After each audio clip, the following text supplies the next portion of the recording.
First off, want to say big thank you to my subscribers, my regular viewers, and if you're just checking in for the first time, love you guys. You're what keep this channel going. When I upload videos and I get the great comments from you guys, it means so much to me.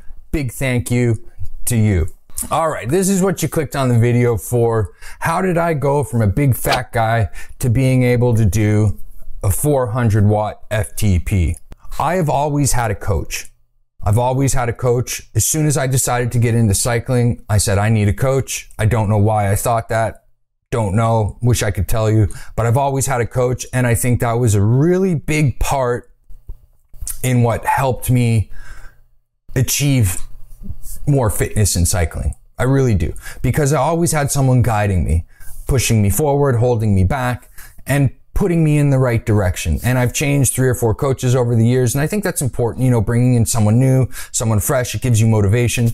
And yeah, I want to make that clear that if you're really interested in getting fit, I would highly recommend going out and getting a coach. I think it's super important and it can really help you. I'm going to tell you my story, tell you what I did, how I got there. But first, let's take a look and I'm going to show you that 420 watts that I did for 20 minutes. That was on August 19th of this year, and I crushed it. This was at my peak fitness. I went into this knowing that I could do 420 for 10 minutes. I got there relatively easy. Getting to 15 minutes was hard. That last 5 minutes was a killer, but I had a feeling I can do it based on some of my other numbers at that time. So now that we have this set point, let's go back and let's look at how I got there. So as we compare my power curve from 2014 to 2020, you can see there's a big difference here. What's interesting is my 15 to 20 second power never changed that much over the last 6 years. And I've heard that it is definitely genetics. Like I could get a guy on a bike beside me who's never ridden before and he could pull ahead of me on a 20-second sprint because I'm not good at 20-second sprints. It's not my thing. Never been good at it. It sucks, but it's just the way things go. And you can see it here as we go through each year, and that never changed that much. And you can see it right here.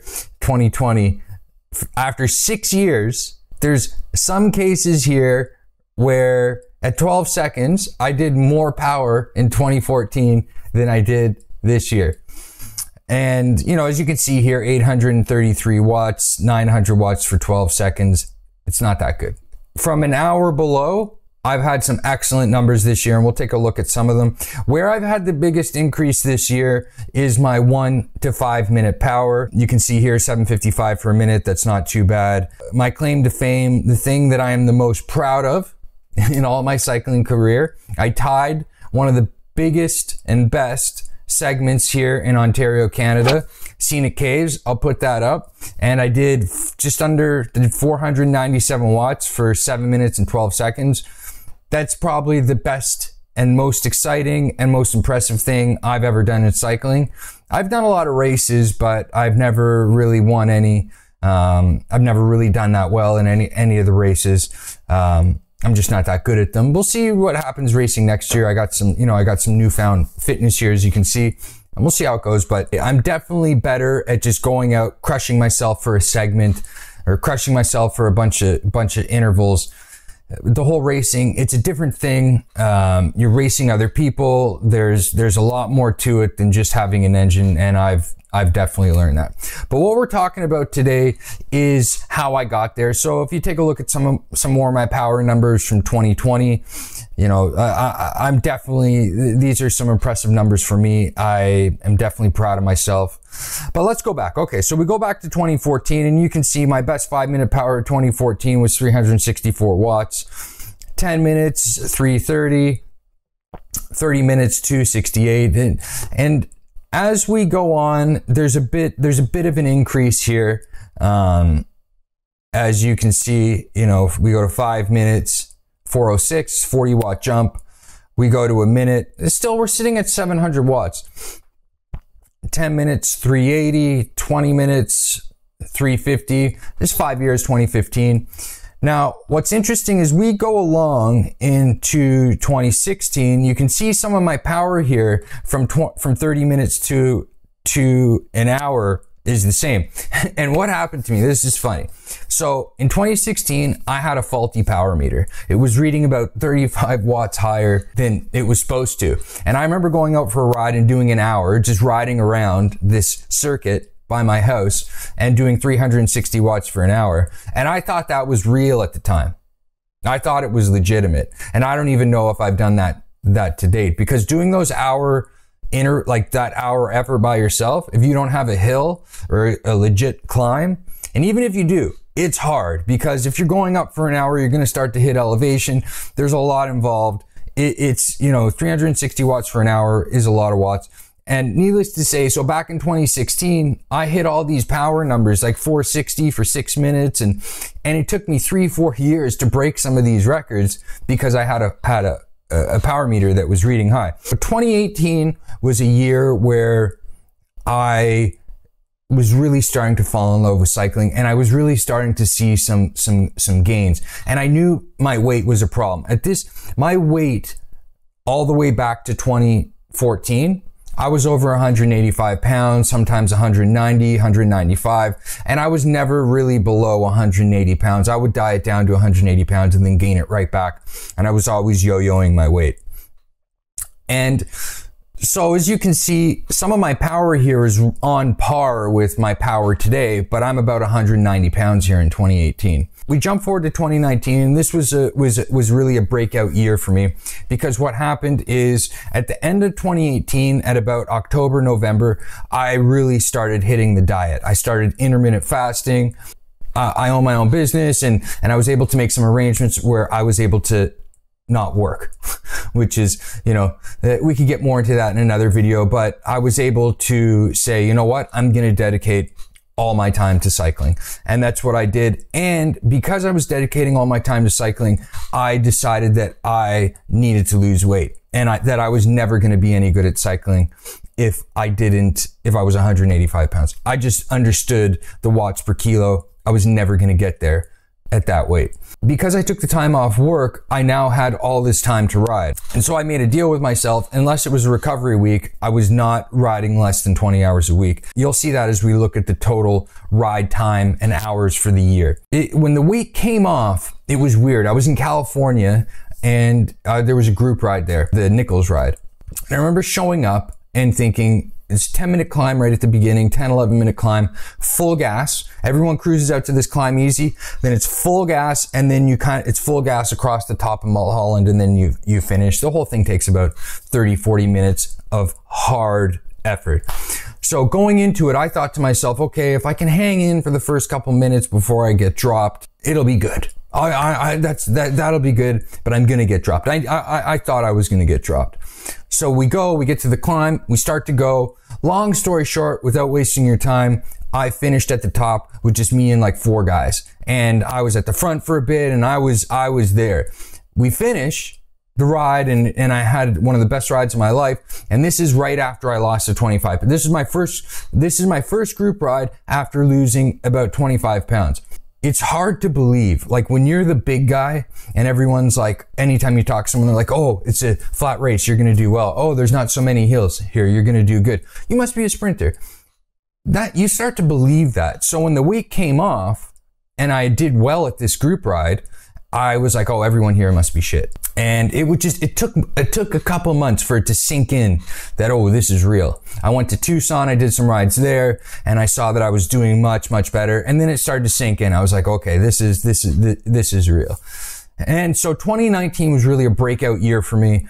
I rode 30,000 kilometers that year, over 1,000 hours. It was a lot of riding. Fast forward to this year, it was the same thing. I really hunkered down. I was training my ass off. I went to both of these 2020 and 2019. I went down south in the States. I rode every day, minimum 20 hours a week. The first 3 months of this year, I was riding minimum 25 hours a week.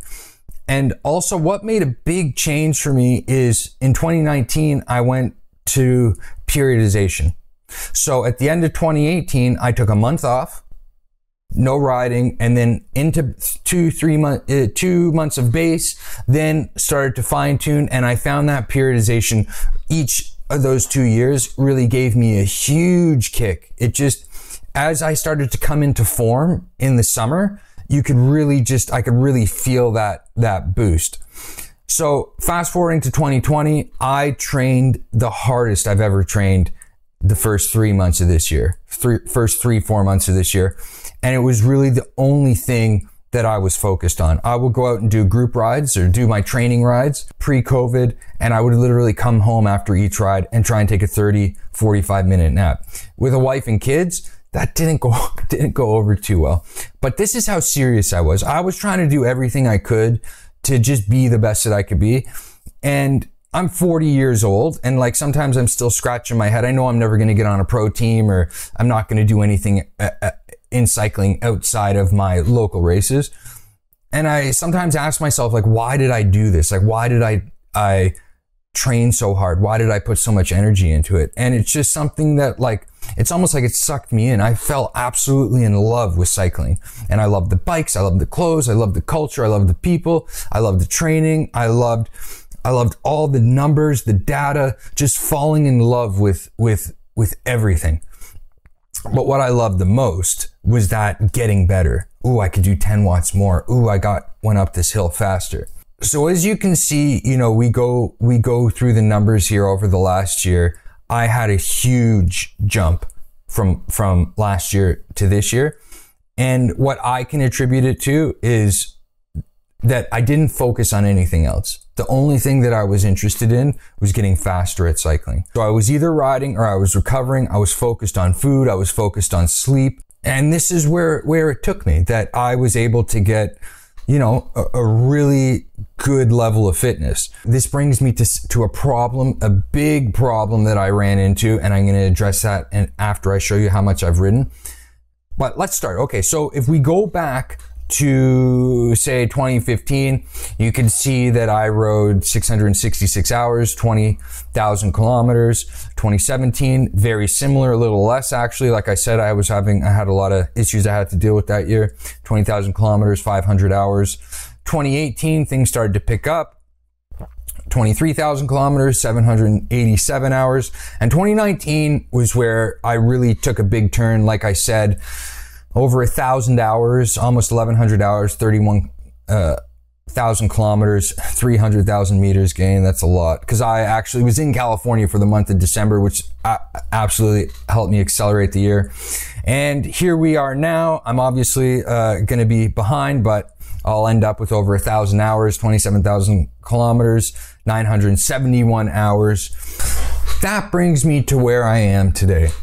The problem that I started running into, where the only thing I was doing was riding, is I felt like my life was lacking meaning.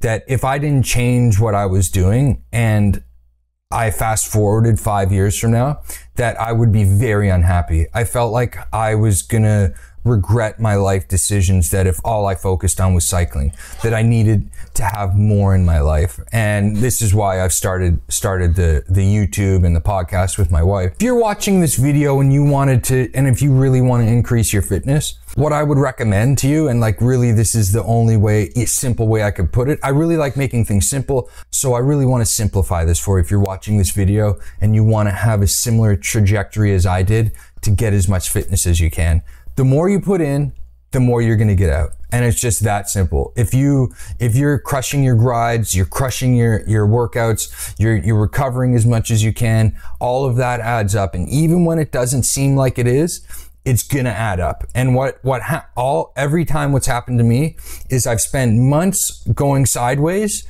and then all of a sudden, bing, I get a jump.